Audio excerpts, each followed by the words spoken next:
네, 그래서 여기에서는 보면 문제 2번이고요. 자, 그래서 여기에 있는 거 보면 노란색 네모 2개, 그 다음에 빨간색 네모는 서로 대립되는 관계라는 게 여기 보인다는 거죠. 그렇죠? 자, 요거까지가 여기에 있는 네모의 빈칸입니다. 키워드. 자, 그러고 난 다음에 앞에 있는 1문단으로 먼저 가봅니다. 1문단. 자, 그래 보면 아방가르드는 20세기 초에 기존의 예술에 대한 인식이나 가치를 부정하는 새로운 예술의 개념을 갖다. 그래서 아방가르드와 기존으로 나눠져 있네 라고 한다는 건데 이건 크게 중요하지 않아요. 여기서 두 번째 줄부터가 중요한 이유는 보기가 아방가르드부터 시작하기 때문이죠. 그렇죠? 네, 그래서 아방가르드가 시작하는 부분이 1문단의 두 번째 문장이라는 거지. 여기서부터 우리가 면밀하게 읽어줘야 돼 라고 하는 것이고, 여기에서 카지미르 말레비치의 절대주의와 타틀린의 구축주의 이렇게 되어 있습니다. 여기에서도 뭘 봐야 되죠? 와에다가 세모쳐야지. 와에다가. 자, 그래서 여기에 보면 말레비치 같은 경우에는 절대주의, 그리고 타틀린 같은 경우에는 구축주의라고 하는 것이 여기에 들어가줘야 돼 라고 한다는 것이고, 이게 1문단에서 나온다는 얘기입니다. 그렇죠? 그래서 요거 두 개 찾는 건 1문단부터 밟아서 반드시 읽어줘야 돼 라고 한다는 겁니다. 자, 그 다음에 두 번째, 여기 있는 네모와 여기 있는 네모인데, 자, 2번 문단부터 읽을 때 어떻게 해야 되느냐? 말레비치 부분입니다. 이게 2번 문단. 자, 2번 문단 읽을 때에 우리는 뭘 찾아봐야 되냐면 얘와 얘를 찾습니다. 왜? 얘와 얘가 뭐하네? 똑같은 애를 여기다 집어넣어야 되거든. 그렇지? 예, 그래서 수능 읽는 것처럼 읽는 것이 아니라 절대적과 순수가 나오면 무조건 줄 치는 거예요. 왜? 다 줄 쳐고 난 다음에 후보들 중에 여기에 들어갈 가장 적절한 키워드를 찾는 게 우리의 목표다. 오케이? 예, 그게 여기에서 독서를 읽는 방식이야. 자, 그러면 한번 해볼게요. 자, 이 전시회에서 말레비치는 사각형, 원 등 가장 단순한 기하학적 형태를 회화의 절대적인 요소, 줄 쳐야 되겠죠. 네, 절대적인 요소. 자, 그러면 여기에 후보 첫 번째가 뭐가 나왔지? 기하학적 형태. 이게 맞냐? 라고 봤습니다. 자, 근데 조건에 있는 거 보니까 기하학적 형태라고 쓰면 절대적으로 순수한 밑줄 있고요. 뒤에는 뭐라고 나오지? 그치, 이게 을이 돼 있어. 맞죠? 그럼 얘는 안 돼요.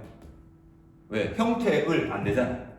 맞지? 키워드가 아니라고 생각해야지. 그치? 네, 그래서 여기에 형태를 넣으면 안 되는구나 라고 한다는 걸 알 수 있지. 이런 식으로 자꾸 끼워 넣으라고. 끼워 넣으면서 읽어 나가야 된다. 자, 그 다음에 두 번째 또 찾아보니까, 그래서 과감히 대상의 재현을 배제했다. 반대되는 거는 당연히 보이죠. 네, 재현을 배제했다. 자, 그 다음에 현실 세계를 그대로 재현하던 미술과 결별하고 무엇과도 닮지 않은 어떤 창작물? 그치, 순수한 창작물. 왜 줄쳐야 되는지 알겠죠? 자, 순수한 창작물이라고 했습니다. 순수, 여기 있는데 창작물 또 넣으면 안 되겠지? 맞죠? 네, 창작물은 아니죠. 자, 그 다음에 밑에도 보면 이런 식으로 계속 읽어 나가다 보면 네 번째 줄에도 순수한 감상 나오죠? 감상 넣으면 순수만 되잖아. 절대적은 아니잖아. 맞지? 네, 그러니까 안 된다고. 맞죠? 네, 키워드가 뭔지 자꾸 그 감을 잡아야 됩니다. 기준에 맞는 거. 절대적이면서 순수한 거예요. 두 개 다 돼야 돼. 그렇지? 기하학적 형태는 뭐기 때문에 절대적인 거기 때문에 안 된다고. 그렇지? 순수한 건 감상인데 걔는 순수하기 때문에 안 된다고. 거꾸로 얘기하면 절대적이 아니라는 얘기지. 그렇지? 자, 그래서 두 개 다 들어가야 되는 거. 자, 그러면 맨 마지막 문장 그런 식으로 여러분들 복습하면서 순수, 절대 이런 걸 찾아갑니다. 자, 순수한 감상이 절대라는 것을 주장한다 라고 했고요. 세 번째 문단에 맨 마지막에 보게 되면, 자, 여기에서는 말레비치는 대상의 재현이 회화의 순수한 미적 가치를 타락시킨다고 믿었기 때문에, 찾으셨나요? 여기에 실제로 있거나 상상할 수 있는 사물을 사실적으로 구현하는 구상미술을 부정했어요. 자, 우선 구상미술이라고 하는 게 반대편에 있는 것이고, 이건 사실성이라고 했습니다. 그렇죠? 네, 근데 옆에 있는 거 하나의 기하학적 형태에 하나의 색만을 사용하는 파격을 주었다. 자, 여기에서 지금 여기에 들어가는 게 형태도 아니라는 걸 알 수 있지만 형태에다가 못 썼기 때문에 이게 안 된다는 거죠. 방금 얘기했듯이 하나의 기하학적 형태의 하나의 색을 썼다고 했잖아. 그렇지? 형태도 들어가면 안 되지만 색도 혼자 들어가면 안 되지. 그렇지? 근데 얘네 둘의 공통점은 뭐예요? 몇 개 썼다는 거야? 형태와 색이 둘 다 하나라는 얘기죠. 하나의 형태, 하나의 색을 썼어요. 자, 그러면 하나라는 것은 뭐와 반대되는 단어죠? 저쪽에 있는 거. 그치? 바로 이렇게 볼 수 있는. 맞지? 사실적으로 색을 칠하고 형태를 만들면 한 개일까요? 여러분은 하나의 형태인가? 우리 흑백 아니잖아. 그치? 자, 근데 여기에서 하나를 이라고 하면 안 되지. 그렇죠? 네, 그래서 여기에 사실성과 반대되는 단어 여기에 추론해서 넣어. 추론하는 건 이 문제가 아니에요. 사실은. 네, 그래서 여기에서 보면 맨 마지막에 있는 문장, 그러니까 이 글의 맨 마지막에 보게 되면 이들의 혁신적인 생각은 각각 현대 추상 미술과 미니멀 아트에 큰 영향을 미쳤다. 이렇게 되죠. 자, 그러면 과에다가 세모 쳐봅니다. 다시 과에다가. 자, 그러면 추상미술과 미니멀 아트예요. 추상미술. 얘는 뭐고 얘는 뭐냐는 거지. 그치? 네, 그랬을 때 결론은 얘가 미니멀 아트고 얘가 추상미술. 결국에는 이 추상이라는 게 여기 들어가야 된다. 여기서 보면 기하학이라는 거, 형태와 색을 하나로 뒀다는 건 다른 말로 하면 추상이래. 여기서. 그리고 기하학이라고 하는 것은 이따가 보면 알지만 얘와 반대되는 거니까 여기에는 3차원 이렇게 들어가는 거죠. 그렇죠? 네, 그래서 이런 식으로 나오는 건데 어쨌든 지금 이 문제 자체가 어렵냐 쉽냐 이거보다는 키워드 자체를 어떻게 자꾸 갈아 끼워 보느냐 라고 하는 이 느낌 자체를 자꾸 보는 게 더 중요하다고 하는 겁니다. 이 글은 뭐 수능 특강에 있으니까 또 나올 수도 있긴 합니다. 하지만 중요한 건 여기에 네모에 맞는 게 뭐지? 라고 자꾸 생각해 보는 거. 여기 지금 약수능 논술에서 제일 중요한 거고 이 문제를 맞춰줘야 돼 라고 하는 느낌입니다. 자, 그러면 이쪽에 있는 타틀린도 한번 해볼게요. 타틀린 같은 경우에는 자, 우선 타틀린인데 두 번째 줄에 보면 이 작품은 오직 철판과 나무 조각, 노끈이라는 재료와 와에다가 세모 쳐야죠. 맞죠? 와에다가. 자, 그러면 여기에는 재료와 우선 와에다가 세모 치고 재료에다가는 동그라미 쳐야겠죠. 왜? 조건에 재료가 나와 있으니까. 그렇지? 그러면 나머지 네모 하나가 나오네. 쭉 따라가 보니까 뭐가 나와? 이러한 재료들의 연결을 통해 생긴 공간에다가 동그라미 쳐야죠. 맞죠? 공간에 집중하게 된다. 재료와 공간 이렇게 나오죠. 근데 공간이라고 쓰면 안 되지. 그렇죠? 왜냐? 거기에 밑에 네 줄 내려가 보면 이렇게 써 있죠. 오라가 살아나는 것을 보고 작품의 가치를 만드는 핵심은 재료라고 생각하게 되었다. 재료 동그라미 치고요. 맞지? 재료. 근데 그 다음 문장에는 뭐지? 그는 이를 바탕으로 회화의 평면 속에 가상으로 존재하던 3차원적 요소를 실제 공간 안에 구현했다. 공간인데 뭘 구현했어? 그 공간 안에 3차원을 구현했어. 이렇게 되죠. 그래서 그냥 공간이 아니라 3차원적인 공간. 요거를 여기에 써줘야 되는 게 키워드라는 거죠. 그렇지? 얘는 안 되고 얘는 돼 라고 하는 이 감을 자꾸 익혀야 된다. 알겠죠? 네, 그래서 여기에서도 얘도 안 되고 얘가 돼 라고 하는 걸 어떻게 찾아내느냐 라고 하는 거. 자, 그래서 요게 결국에는 뭐 때문에 나타나는 현상이죠? 네, 요거 때문에 나타나는 거예요. 그렇지? 얘와 대립되는 단어가 뭐가 더 적절하지? 그렇지? 층위가 다르잖아. 여기서 보면 형태를 넣으면 얘와는 층위가 다르죠. 맞죠? 형태는 색과 대립되는 것이지 추상과는 대립되는 게 아니야. 그치? 여기에서도 보면 공간이라고 하는 것도 여기에는 실제 공간과 가상 공간 두 개로 나눠놨지. 그치? 그래서 공간이라는 걸 넣으면 안 되고 3차원이라는 걸 넣어야지 얘와 대립되는 거야. 라고 한다는 거. 자, 그래서 이런 식으로 얘네들을 찾아가는 것이고, 그 다음에 여기에서 문제 3번을 보게 되면, 문제 3번. 자, 이런 문제는 시간이 들어가요. 맞죠? 빈칸 넣는 거. 근데 3번 같은 건 빨리 풀 수 있는 게, 자, 우선 차이점에 동그라미 칩니다. 차이점. 차이점이 있으면 뭐도 있어야 되죠? 그렇지. 공통점 있어야 되는 거 아니야?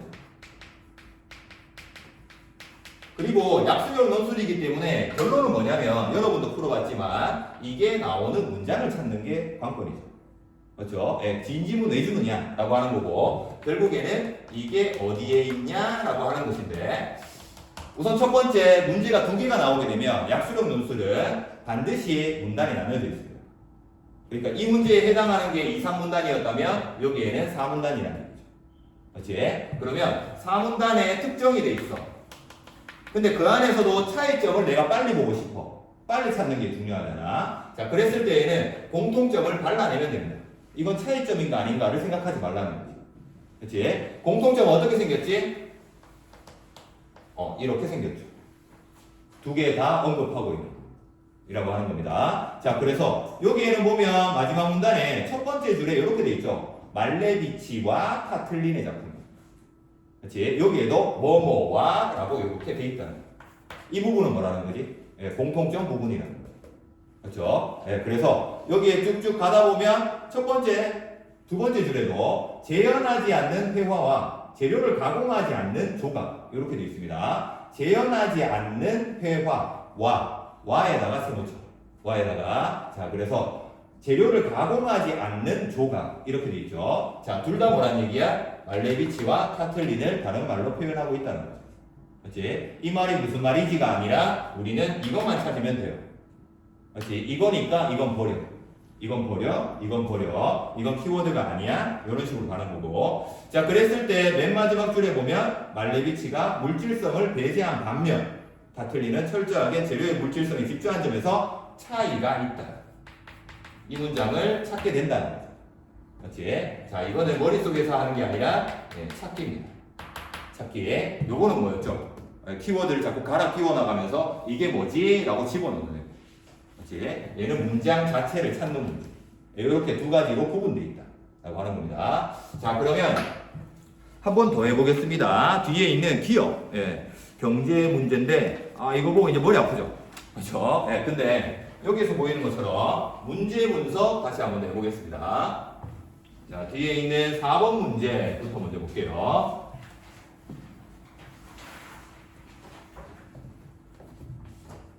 자, 여기에서도 보이듯이 딕싯의 투자 옵션 모형입니다. 문제 4번.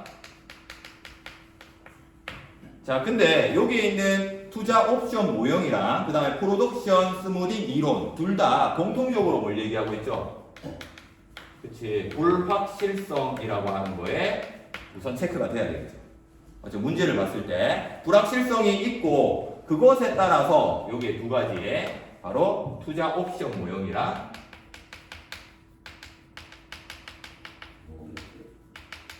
그 다음에 이쪽에는 프로덕션 스무딩 모형.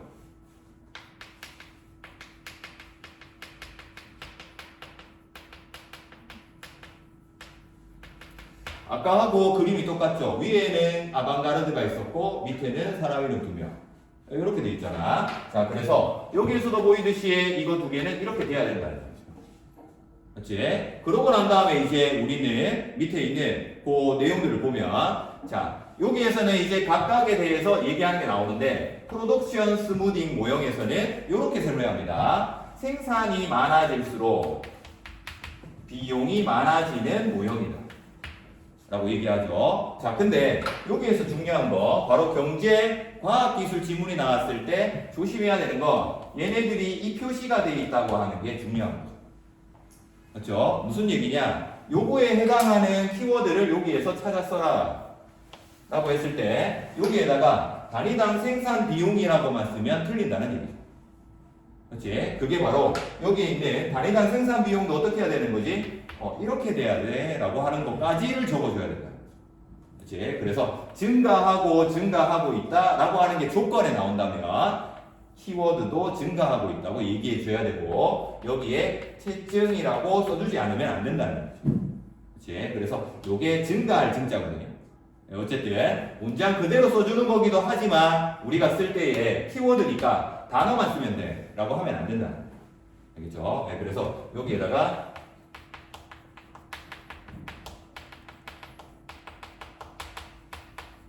이 개념만 딱 쓰면 틀린다 라고 한다는 거, 그게 키워드 채점에서 틀리게 하는 방식이다 라고 하는 거고요.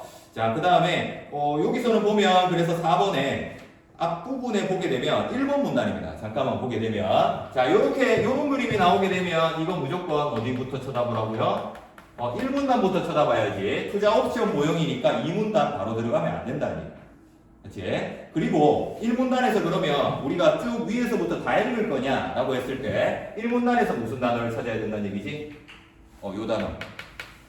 그치? 네, 그래서 불확실성이기 때문에 맨 마지막 문장을 찾는 거예요. 그렇죠? 불확실성이 투자에 미치는 영향에 대해 설비 투자와 재고 투자입니다. 근데 2번 문단 그러고 난 다음 바로 보니까 설비 투자, 뒷시세, 투자 옵션 모형, 설비 투자. 네, 이렇게 된다는 거죠. 그렇죠? 여기까지 읽으면 이 글은 끝난 거예요. 무슨 얘기냐? 그 다음으로 넘어가야죠. 얘를 찾으러 가야지. 그렇지? 특정 달라. 자, 그 다음에는 3번 그 그림 밑에 3번 한편 나오죠. 한편. 기업은 이라는 게 나오고 거기에서도 세 번째 줄쯤에 보게 되면 재고 투자를 증가시키기도 한다. 재고 투자의 증가를 설명하는 이론으로는 프로덕션 스무딩 이론이 있다. 라고 했습니다. 그래서 여기에서는 재고 투자 이렇게까지 찾아주면 돼. 라고 하는 거고. 자, 그 다음에는 우리가 어떻게 읽어가야 된다는 거죠. 그치. 아까와 똑같이 생산과 비용이 나오는 단어를 찾기 시작하는 거예요. 알겠죠? 예. 순서대로 이 글을 다 읽으라는 얘기가 아니지. 그치? 생산과 비용을 찾아보면 여기 있는 프로덕션 스무딩 이론 바로 밑에 단위당 생산 비용 여기 두 개 다 나오지. 그치? 그래서 그 문장에 있는 밑에 중요한 건 뭐죠? 그 다음에 요걸 찾아야 된다는 얘기예요. 맞지? 증가하고 있는 애를 찾아야지. 증가하고 있는 애. 그래서 얘만 쓰면 안 된다는 거죠. 그치? 그랬을 때에 문장이 똑같은 게 나오죠. 단위당 생산 비용이 체증한다는 것은 생산이 많아질수록 비용이 많아지는 거예요. 이렇게 얘기하고 있죠. 그래서 여기까지가 여기 있는 문제 4번. 그치? 그래서 어떻게 똑같이 흘러간다는 게 보이냐는 거예요. 그렇죠? 그래서 키워드 잡는 방식 조금 감이 오죠. 그렇죠? 그래서 이것들을 연습하는 게 우리가 앞으로 해야 될 일. 자, 그 다음에 문제 5번입니다. 자, 문제 5번은 그래프 해석 문제. 자, 그래프에서 무엇을 먼저 쳐다볼 거냐라고 하는 건데, 그래프 해석 문제는 제일 먼저 봐야 되는 게 축입니다. 축. 그러니까 X축, Y축. 이렇게 돼 있는데, 여기에서 축에 동그라미만 치면 되느냐? 그게 아니라, 바로, 윗글과 축이 다른 게 뭐가 있느냐? 라고 한다는 거. 그러니까 여기에서 보면, 시간은 똑같이 나와 있죠. 그렇죠? 근데 가격인데 윗글은 가격인데 여기 있네. 여기에서는 가격이 아니라 수량이라고 되어 있다. 그렇죠? 요거를 먼저 확인해라고 한다는 것이고, 두 번째는 여기 있는 곡선입니다. 곡선. 그래서 가격과 수량으로 바뀌게 되고 여기 있는 곡선은 생산량과 수요량이 있다.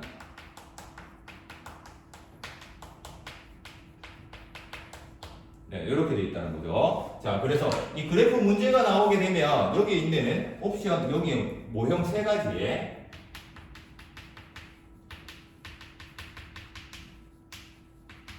투자 옵션 모형, 그리고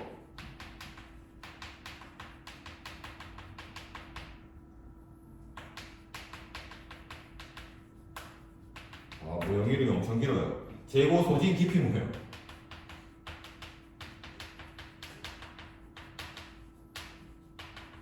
자, 이렇게 세 가지가 있는데 우리가 위에 있는 거에서 뽑은 건 뭐죠? 이렇게 두 가지.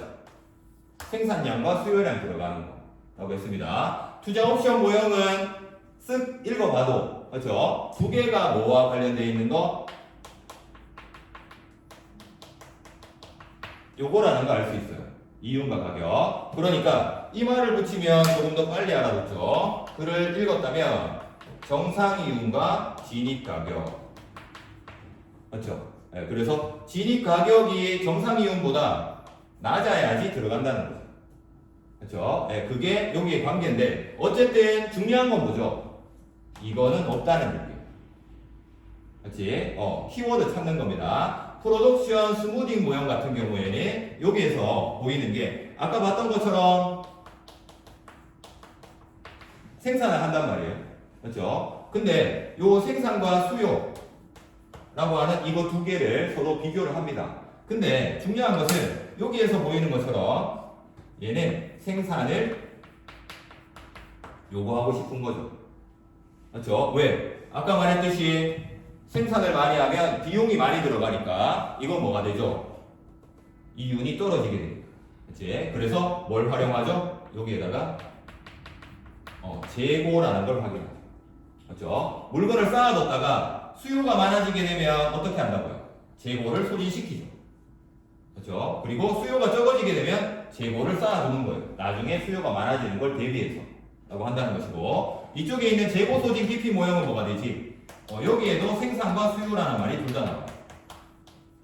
그렇죠? 근데 중요한 건 뭐지? 생산이 올라가는 건 수요가 많아지기 때문에 라고 한다는 거죠. 자, 그래서 여기에 있는 결국에는 뭐가 생산량이 유지하느냐, 얘는 변화하느냐, 요거 두 개를 가지고 여기에 있는 답이 나와요. 이제 그래서 얘는 변화하는 곡선이라는 거죠. 왜? 이렇게 돼 있습니다. 이제 그래서 여기에 있는 곡선, 그래프 문제가 나왔을 때 우선 축에 있는 거 변화되는 거. 두 번째, 곡선에 있는 모양. 이게 결국에는 뭐란 얘기죠? 키워드란 얘기죠. 그래서 모형을 특정해야 되는데, 여기에는 쉽게 이게 나오긴 하죠. 맞죠? 네, 그래서 변화되니까 라고 하는 것인데, 문제의 포인트는 이거 두 개가 같이 이렇게 나올 수도 있다는 거죠. 그렇죠? 그래서 얘만 물어보는 경우도 있지만, 자, 그래서 여기에서는 결국에는 얘는 비례한다 라고 하는 게 설명이죠. 그렇죠? 얘가 오르면 얘도 오르고, 얘가 내려가면 얘도 내려가 라고 하는 거, 얘는 유지돼 라고 하는 게, 그러니까 얘를 설명하는 게 사실은 더 어렵죠. 여기서 보이듯이. 자, 그러면 이제 문학으로 가서, 문학은 문학답게 이거 분석하는 방식이 뭐냐 보겠습니다. 방금 말했던 것처럼 문학은 이제 문학답게 본다는 게, 우리가 알고 있는 문학 용어가 조건에 나오게 되면 그거에 맞춰가지고 위에 있는 작품을 읽어야 되겠다라고 생각한다는 건데, 자, 우선 소설입니다. 소설 같은 경우에는 이게 긴 지문의 압박이 훨씬 심합니다. 그렇죠? 네, 그래서 얘네들을 어떤 식으로 이거에 맞냐, 이 조건에 맞냐 자꾸 하나씩 쳐내가면서 읽어줘야 돼라고 한다는 거. 우리는 단답형 문제 두 개를 풀면 되는 거니까. 자, 그러면 여기에는 문제 6번. 자, 무조건 조건을 면밀하게 문제를 더 잘 쳐다봐야 돼.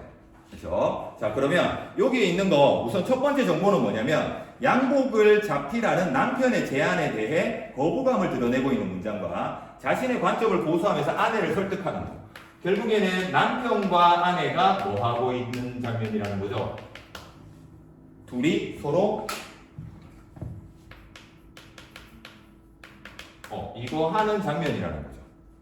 그렇죠? 무슨 얘기를 하고 싶냐면 이 장면에 해당하는 부분을 빠르게 찾아야 된다는 얘기죠. 그러면 우리한테 주는 첫 번째 정보, 얘는 여기에 해당하네 라고 생각해야 돼요. 그렇지? 네, 소설이니까 시 같은 경우에는 몇 번씩 읽을 수 있어요. 근데 몇 번씩 읽으면 틀려요. 사실은 문제에 해당하는 얘네 이래야 되거든요, 시는. 근데 소설은 여기에 있는 것처럼 어디에 해당하는 부분이지? 우선 찾아야겠다는 거죠. 자, 그래서 남편과 아내가 다 나오는 부분이어야 돼. 맞죠? 여기에 첫 번째 조건. 자, 두 번째 조건은 뭐냐면, 자, 여기에 보이듯이 남편의 제안에 대해서 아내가 말하는 부분 중에 이게 들어가야 된다는 거예요. 이게 어려워요. 맞죠? 문학답게 푼다는 게 이런 건데, 이것도 거부하는 것 같고요. 저것도 거부하는 것 같아. 라고 한다는 거지. 자, 그러니까 내가 보기엔 거부하는, 이렇게 되죠. 맞죠? 근데 그 구조를 찾으래. 다 거부하는 것 같지 않나? 그냥 남편 말하는 뭐든지 싫대. 왜? 꼴보기 싫으니까. 맞죠? 여기 보면. 자, 근데 거부하는 것과 부정적인 태도를 지니는 건 다르지 않나? 맞지? 부정적인 생각을 갖고 있는 건 맞는데, 거부하는 거는 이게 들어가야 거부 아닌가? 그렇지? 그러니까 행위나 어떤 자기, 아내라고 한다는 게 확실하게 드러나줘야 된다는 게 거부라는 얘기죠. 그렇죠? 네, 그러니까 의지라는 건 이걸 배척하겠다라는 어떤 행동, 그런 것들이 소극적이든 적극적이든 들어가줘야 된다는 거죠. 라고 했을 때 여기에는 보면 결국에는 이런 말을 쓰면 거부하는 거 아닌가? 절대 안 해. 이렇게 얘기하는 거지. 그치? 그거 가지고 되겠어요? 이건 거부가 아니라는 거죠. 부정적으로 얘기하는 거지. 그건 안 돼. 라는 반대를 하는 거지. 반대하는 것과 이건 다르다는 얘기죠. 그렇죠? 문학의 키워드가 문학답게 잡혀야 돼. 라고 한다는 게 이런 거. 그랬을 때 문학답게라는 키워드가 뭐냐면 바로 요 말이에요. 문학은 행동을 하냐 안 하냐가 적극과 소극으로 나뉘는 거예요. 요즘은 적극 소극이라고 하지 않고 의지가 있다 없다고 얘기하죠. 그치? 자, 그래서 여기에서는 보면 첫 번째 아내가 거부감을 드러내는 게 천하 없어도 그건 안 잡혀요. 이건 절대 안 해요. 이 얘기죠. 그렇지? 이건 거부 맞다는 거야. 근데 그 앞에 있는 거 위에서 5번째 줄 그것마저 잡히고 어떡하려고 그러우 이건 거부가 아니라는 거죠. 그렇지? 나는 거부처럼 느껴지는데요. 그건 문학에서 말하는 이게 없다고 생각한다는 거죠. 그렇지? 이거는 그냥 물어보는 거죠. 그냥 물어보는 건 아니고 그냥 반대하는 거죠. 그렇지? 안 해. 라고 한다는 이 확실한 적극적인 부정이 들어가야 된다. 자, 그러면 그 다음에 있는 남편이 얘기하는 것도 보게 되면 세 번째 남편은 어떻게 얘기하느냐라고 해서 여기 조건에 보면 자신의 관점을 고수합니다. 고수한다는 건 그 사람의 의견에 동의하는 거예요, 동의하지 않는 거예요? 동의하지 않는 거지. 대립적인 관점을 보입니다. 근데 이거는 결정적인 조건이 아니라는 거죠. 맞죠? 왜? 둘이 지금 뭐 하고 있어요? 갈등하고 있는데 대립하고 있잖아. 그렇지? 다 대립하고 있어요. 그 중에 그 뒤에 보면 아내를 뭐 해야 돼? 고수하면서 이것도 해. 라고 하는 거지. 설득을 한다는 건 뭐가 있어야 설득이 될까요? 주장만 하면 안 되고 뭐가 있어야 설득이 되지? 조리 있게 말해 라고 할 때 주장 플러스 그렇지. 이게 들어가죠. 그치? 그래서 요거까지 말하고 있는 문장을 찾아라 라고 하는 게 여기 조건이야. 오케이. 자, 그러면 이런 걸 생각에 머리에 놓고 아내가 말하는 걸 자꾸 읽으면서 뭐 해야 돼? 이건 의지가 있어, 없어? 없어, 있어, 없어. 이걸 이제 날리기 시작한다는 거야. 그래서 키워드에 얘가 제일 적절하네 라고 최우선이 되는 애를 뽑아서 적는 거야. 우리가 답안을 작성할 때 여기에서 남편 얘기하는 부분 이게 앞에서 보이듯이 우리가 답이 되는 부분 특정했지만 그건 우연이고 이제 세상은 갈수록 우리 같은 인간이 못 살게 돼요. 이건 대립이니까 자기 주장이에요. 그렇지? 근데 점점점 뒤에 보면 내 마침 생각이 났으니 비유를 하나 함께 들어보려고 이거 자체가 설득이라서 왜? 비유가 뭐가 되는 거야? 근거가 된다는 얘기죠. 그렇지? 근데 그 앞에는 뭐예요? 네가 실증하냐? 우리 꼬라지 마. 이런 식이죠. 그렇지? 그건 그냥 주장일 뿐인 거지. 그렇지? 싸우자고 덤비는 건데 이건 싸우자고 덤비는 건 아니라는 거죠. 그렇지? 설득한다, 근거. 자, 그래서 이게 문학에서 나오게 되는 단어들이라고 한다는 겁니다. 그래서 문학답게 본다는 거 바로 조건에 맞춰가지고 작품으로 들어가야 돼 라고 하는 게 어떤 느낌인지는 조금 알겠죠. 그렇죠? 네, 그래서 이런 느낌으로 쌤이 주는 것도 자꾸 보려고 노력하는 거. 문제 분석하는 거. 요게 먼저 선행되어야지 문제를 많이 풀어도 우리 있게 될 수 있다라고 한다는 거고. 자, 그 다음에 뒤에 있는 7번 문제입니다. 7번 문제 같은 경우도 여기에서 조건을 보게 되면 위에 있죠. 지식의 무용함을 인식하고 있어야 돼요.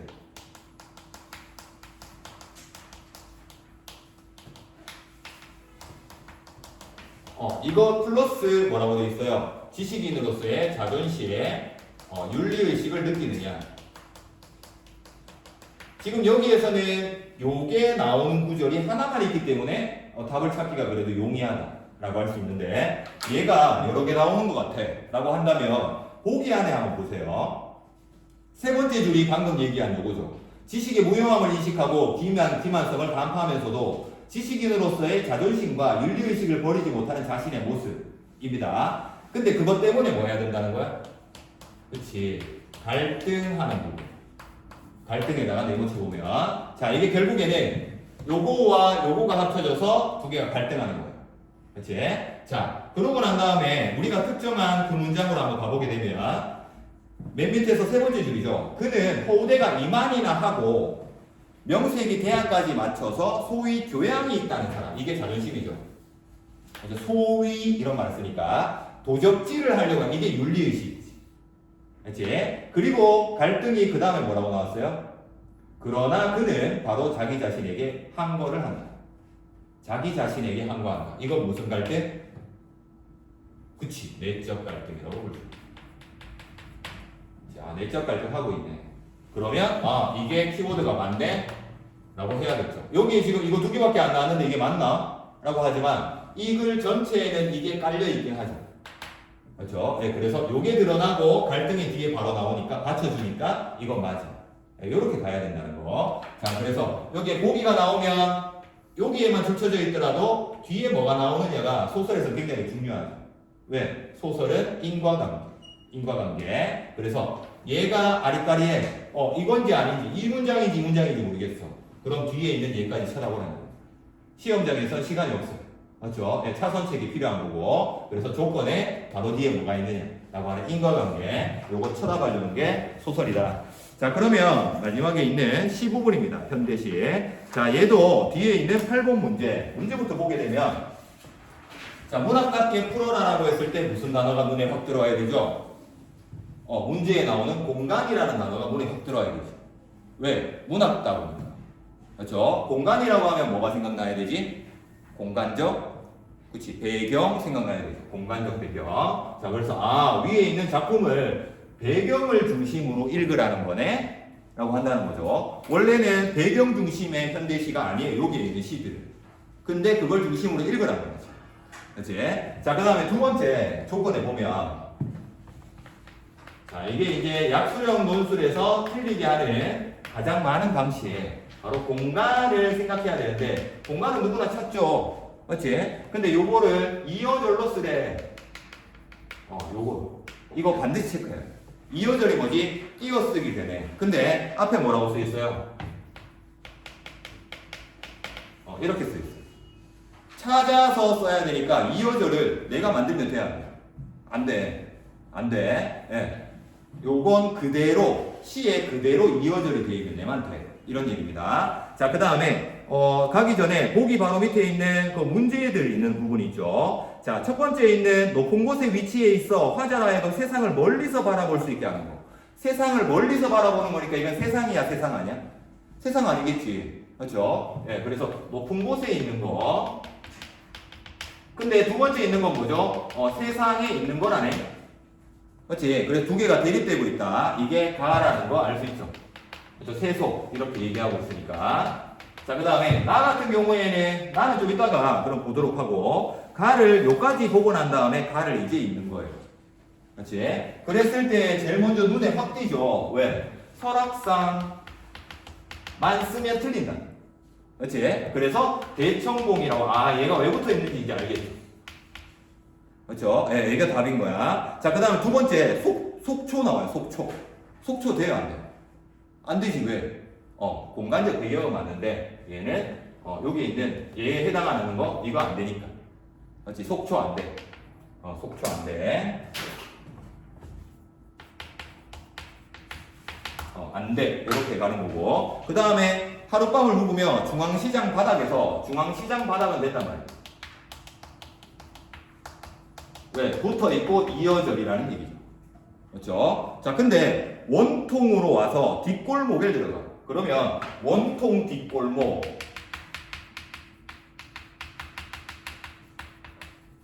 이거 내가 만들었으니까 안 된다. 그렇지? 네, 이런 식입니다. 무슨 말인지 알겠죠? 자, 그 다음에 나시로 가보게 되면 뒤에 있는 문제 보면 나에는 감나무의 가지들이 욕심내지 않고 다른 가지들과 서로 공존하며 공유하는 공간. 공존하고 공유하고 마지막에는 무게를 견디게 하는 힘, 서로 도와주는 거, 좋은 공간인가 보다. 이거밖에 안 느껴지지. 자, 이럴 때에는 맨 앞에 있는 주어에 동그라미 치는 겁니다. 네, 주체. 그러니까 그 공간이 누가 있는 공간이냐. 첫 번째, 세 번째 있는 나에는 감나무의 가지들, 여기다가 동그라미.